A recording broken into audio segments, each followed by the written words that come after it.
"Look at this old man, playing biker," Sergeant Doyle sneered, his voice dripping with condescension as he jabbed a thumb at the 60-year-old rider. Steven Seagal, his iconic beard flecked with gray, remained silent beside his gleaming Harley. The officer, fueled by a corrosive mix of arrogance and envy, shoved him hard in the chest. The sudden, violent impact sent Seagal stumbling back. His vintage motorcycle crashed onto the asphalt with a sickening scrape of chrome. He fell with it, rolling into the gravel. But then he rose. Before I tell you what happened next, make sure you hit that subscribe button and drop a comment telling us where you're watching from. We love hearing from you. Now let's get into it. The highway shoulder was a stage set for a clash that nobody saw coming. The highway stretched out like a long, dark ribbon under the heavy heat of the late afternoon sun. The air was thick with the scent of sun-baked asphalt, wild grass, and the distant promise of rain. For most, it was just another stretch of road, a means to an end. But for Steven Seagal, it was a sanctuary. The deep, guttural pulse of his cherry-red Harley-Davidson Fat Boy was a form of meditation, a rhythmic vibration that seemed to align the world into a state of perfect, simple clarity. At 60, with a life lived in the glare of camera flashes and on the silver screen, these moments of anonymous freedom were what he cherished most. His long, gray-streaked hair was tied back, and his signature beard framed a face that was calm and composed, his eyes scanning the horizon with a practiced placidity. He wore a custom-made, slightly worn black leather jacket and heavy work boots. The gear of a man who understood the road, not one trying to impress it. But peace, like a calm lake, is easily disturbed. And on this day, the disturbance came in the form of a patrol car that materialized in his mirrors, its chrome grille glinting aggressively. It rode too close, a predator tailing its prey. Seagal felt its presence but remained unbothered, his speed well under the limit, his position in the lane impeccable. The cruiser edged closer still, and behind the wheel, Sergeant Doyle's lips curled into a smirk.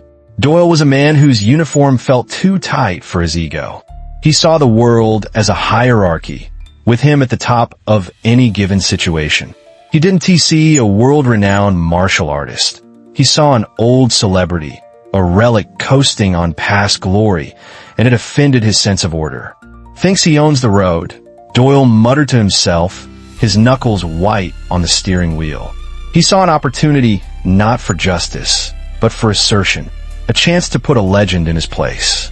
The strobing red and blue lights sliced through the afternoon haze. The sirens wail a declaration of war on Seagal's tranquility. He responded with a practiced calm, easing the heavy bike onto the gravel shoulder and kicking down the stand. The engine died with a final, contented sigh. As he pulled off his helmet, setting it gently on the leather seat, his eyes met Doyle's in the side mirror. Doyle swaggered towards him, his cheap, reflective aviator sunglasses hiding his eyes, but not his contempt. His baton swung loosely, a pendulum marking seconds of borrowed time. "Well, if it isn't the great Steven Seagal," he drawled, his voice a weapon of its own. "Never thought I'd get to pull over a movie star."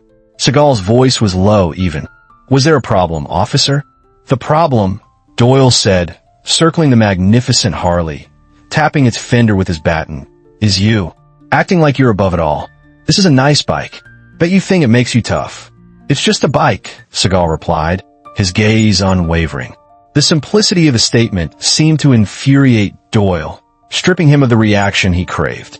"Just a bike," Doyle mocked, stepping closer until he was invading Seagal's personal space. He jabbed a finger into Seagal's chest. "Out here, I'm the law, and I don't like your attitude." Seagal's jaw tightened almost imperceptibly. "Then do your job with respect." The words, spoken so calmly, struck Doyle like a physical blow. His smirk vanished, replaced by a flash of raw anger. "You think you're clever, old man?" he snarled, his voice low and venomous. "Let's see how clever you are on the ground." Before Seagal could react, Doyle shoved him. It wasn't a push. It was an explosion of petty rage. Seagal stumbled, his boots sliding on the loose gravel. The magnificent Harley tipped, its weight too much to hold, and crashed onto its side with a sickening crunch and a long metallic scrape. Seagal fell with it, rolling across the dirty shoulder as a cloud of dust billowed around him. Gasps erupted from the slowing cars on the highway. Phones were already out, recording. Doyle stood over him, baton raised. "Not so tough now, are you?" he sneered. Slowly, deliberately, Seagal rose from the dust. His movements were fluid, not those of a man who had just been violently thrown to the ground. He brushed the dust from his jacket, his breathing even. His eyes, when they finally lifted to meet Doyle's, were like chips of ice. "That," Seagal said softly, "was a mistake." Doyle just laughed, a harsh, ugly sound. "What are you gonna do? Assault an officer?" He swung his baton lazily, a taunt. Just as the baton began its downward arc, Seagal moved. His hand shot out not to block but to intercept. He caught Doyle's wrist in an iron grip, and with a small, almost imperceptible twist, the officer's fingers went numb. The baton clattered onto the asphalt. The air froze. The laughter died on Doyle's lips, replaced by a sudden, chilling realization. He wasn't dealing with a movie star. He was dealing with something else entirely. The silence on the highway shoulder was deafening, broken only by the hum of idling engines from the growing audience of onlookers. Sergeant Doyle stared at his empty hand, then at the baton lying in the dust, and finally at the calm, unyielding face of Steven Seagal. The flash of fear in his eyes was quickly extinguished by a wildfire of humiliation and rage. "You're finished, Seagal," he spat, snatching his hand back as if it had been burned. "Assaulting an officer? I'll have you rotting in a cell by tonight." He fumbled for his taser, his movements jerky and uncoordinated. The weapon emerged with a threatening crackle, its yellow and black plastic a stark contrast to the natural grit of the scene. "On your knees! Now!" he barked, pointing it at Seagal's chest. Seagal didn't move. His eyes narrowed slightly, a subtle shift that seemed to draw all the light from the air around them. "Don't," he said. The word was not a plea, but a command, spoken with the weight of absolute certainty. It was a final chance, an offer to de-escalate that Doyle, in his blind fury, couldn't comprehend.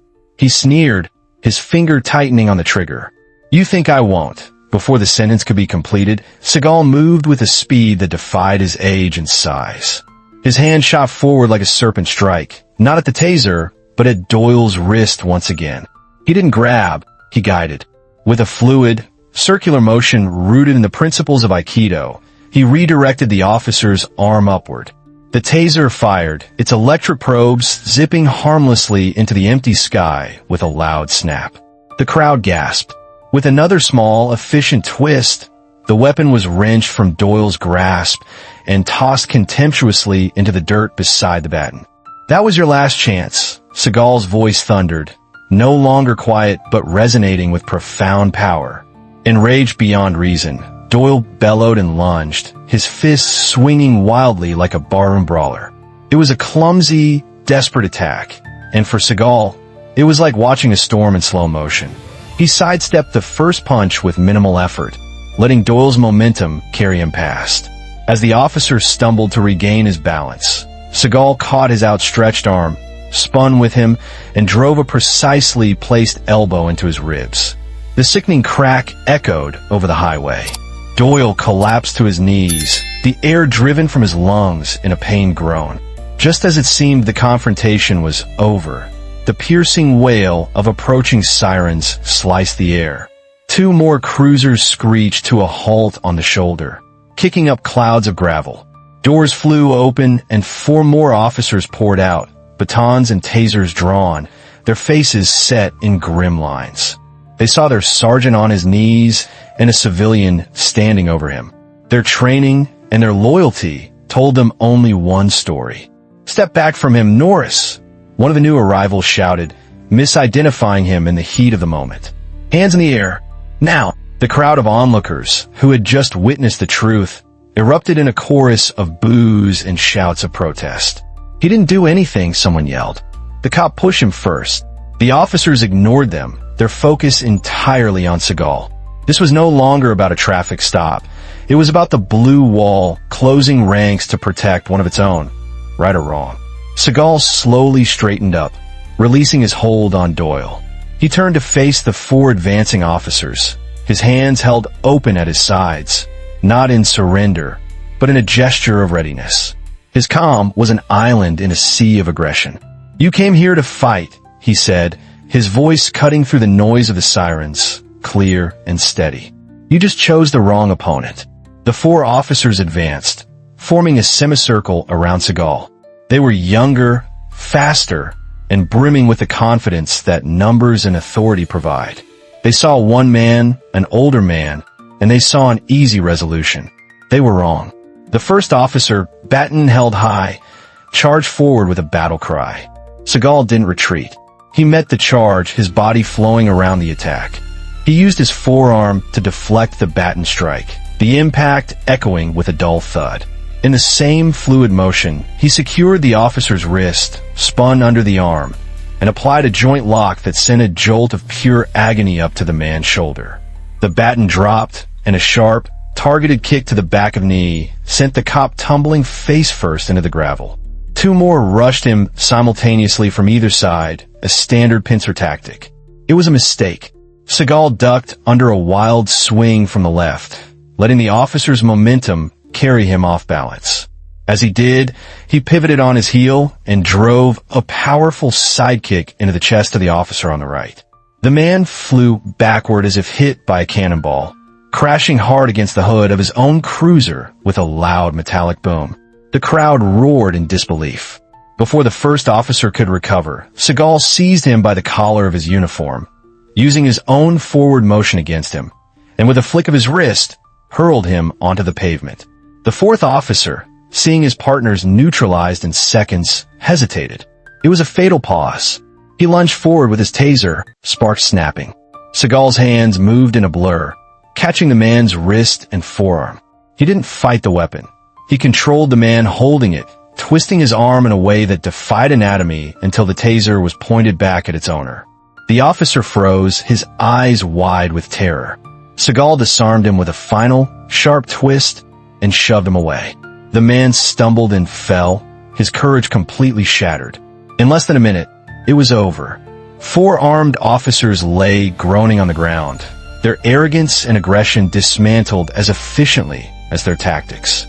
Seagal stood in the center of it all, his chest rising and falling steadily, not a single hair out of place.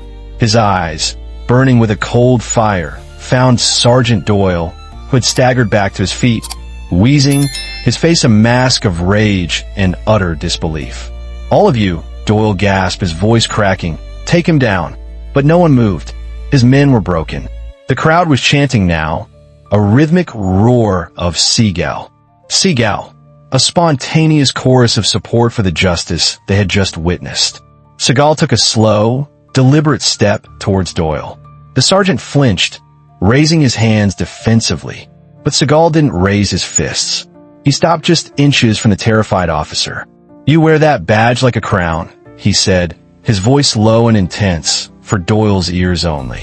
"But it's a responsibility. You use your power to humiliate, to abuse. You picked the wrong man today." He leaned in closer. "Remember this feeling. Remember the shame. It's the only warning you'll get." He then turned his back on the defeated cop, an act of ultimate dismissal. He walked to his fallen Harley, the chrome scratched but its spirit unbroken. With a smooth, powerful motion that belied the machine's immense weight, he lifted it upright. The crowd cheered louder. He swung his leg over, put on his helmet, and hit the ignition. The Harley's engine roared to life, a defiant thunder that drowned out the groans of the fallen officers. As he rolled back onto the highway, a legend reborn in the digital eyes of a dozen phone cameras, he glanced in his mirror. He saw Doyle, leaning against a cruiser, his body battered, his pride in ruins. But in his eyes, Seagal saw a venomous promise. Doyle reached for his phone, his face twisted in a snarl of hatred. The fight wasn't over. It had only just begun. The next day, the highway was a different beast. The story had gone viral. Clips of Seagal disarming Doyle, of him taking on four officers at once, were everywhere. He was a folk hero, a symbol of quiet strength against corrupt authority. But in the hushed, angry corridors of the local precinct, he was a target. Sergeant Doyle, his body a canvas of bruises and his ego a pile of ash, had spent the night calling in every favor, stoking every fear, and painting Seagal not as a victim, but as a dangerous aggressor who had assaulted law enforcement. By dusk, he had what he wanted, a small army, loyal not to the law but to him. This time, Doyle growled, strapping on his tactical vest, his swollen face contorted with malice. We bury him on that highway. Seagal felt the storm coming long before he saw it. As he rode his Harley down the same stretch of road, the setting sun casting long shadows, he knew this was not over. Men like Doyle don't learn from humility, they fester in it. As he crested a hill, the sight confirmed his premonition. 5 cruisers formed a barricade across the asphalt, their lights painting the evening in strobing flashes of red and blue. More cars were positioned behind him, boxing him in. The highway had become a trap. With the same unflappable calm as the day before, Seagal eased the Harley onto the shoulder, killed the engine, and dismounted. He stood tall, his helmet under his arm, his boots crunching on the gravel. He was one man against more than a dozen officers, all bristling with weapons and a thirst for revenge. Sergeant Doyle stepped forward, flanked by his men. His smirk was back, uglier and more fragile than before. Into the road, Seagal, he spat. You embarrass my department. Tonight, you pay for it. Seagal gently placed his helmet on the Harley's seat. His voice was a calm blade cutting through the tension. You had your chance to walk away with a lesson. Now you're about to get an education. Before the last word left his lips, 2 officers charged. Seagal moved not into the fight, but through it. He sidestepped the first, using the man's own momentum to guide him into the second. The 2 collided in a clumsy heap. Another swung a baton, aiming for his head. Seagal flowed under the strike, rising up inside the officer's guard. A series of rapid, percussive strikes to the man's pressure points left his arm numb and useless. The baton fell. He shoved the stunned officer into another pair who were rushing in. The chaos was a symphony, and Seagal was its conductor. He moved through the throng of uniforms like a force of nature, his Aikido a blur of motion. He wasn't just fighting them. He was dismantling their aggression, turning their force back on them, making them a danger only to themselves. A wrist was twisted here, an elbow locked there. A lunging officer was thrown over a shoulder, landing with a grunt at the feet of his comrades. He was a ghost, always where they least expected, his defense a seamless transition into a disarming offense. The highway roared with the sounds of the fight, but above it all was the shocked silence of the officers themselves. They had come for a brawl, for a beatdown. They were met with an art form, a devastatingly effective philosophy of movement that they couldn't counter. One by one, they were neutralized, left groaning, or simply staring in shock, their will to fight evaporating. Finally, only Doyle remained. He stood trembling, a baton clutched in his white-knuckled grip, his small army in ruins around him. He let out a desperate yell and charged, swinging the baton wildly. Seagal met the final, pathetic attack with almost serene focus. He blocked the strike, seized Doyle's wrist, and in one final, elegant motion, twisted his arm behind his back, forcing him to his knees. He leaned down, his voice a low whisper in the sergeant's ear. "This is your lesson," he thundered, his voice carrying across the asphalt. "A badge doesn't give you the right to abuse. You used your power to attack the wrong man, and tonight, you learned what that costs." He released Doyle, who collapsed onto the pavement, completely and utterly broken. The remaining officers, their courage gone, scrambled to help their leader, dragging him back to their cars. Engines roared, and the convoy fled into the night, a retreat of shattered pride. Seagal turned back to his Harley. The crowd of onlookers, larger this time, erupted in a wave of cheers. He was calm, steady, unshaken. The cops had come with numbers, with weapons, with arrogance, and he had taught them a brutal lesson they would carry for the rest of their lives. This event was more than just a roadside brawl.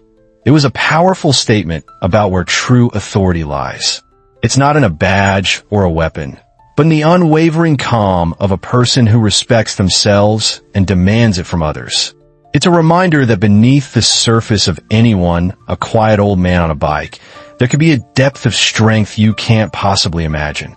Have you ever encountered someone who completely underestimated another person, only to be utterly shocked by the outcome? What would you have thought if you were one of the drivers stuck in that traffic, watching this incredible scene unfold? And do you think there are people like Sergeant Doyle in every profession, those who let a little bit of power corrupt their entire sense of decency? Let us know your thoughts in the comments below. If this story reminded you that true strength is quiet and that respect must be earned, hit that like button and subscribe for more stories about underestimated legends who refuse to back down. Share this with someone who believes that one person can still make a stand against injustice. We read and appreciate every single comment you leave. More stories about everyday heroes and shocking displays of hidden skill are waiting on your screen right now. Watch those next, and we'll see you tomorrow with another story that will leave you speechless.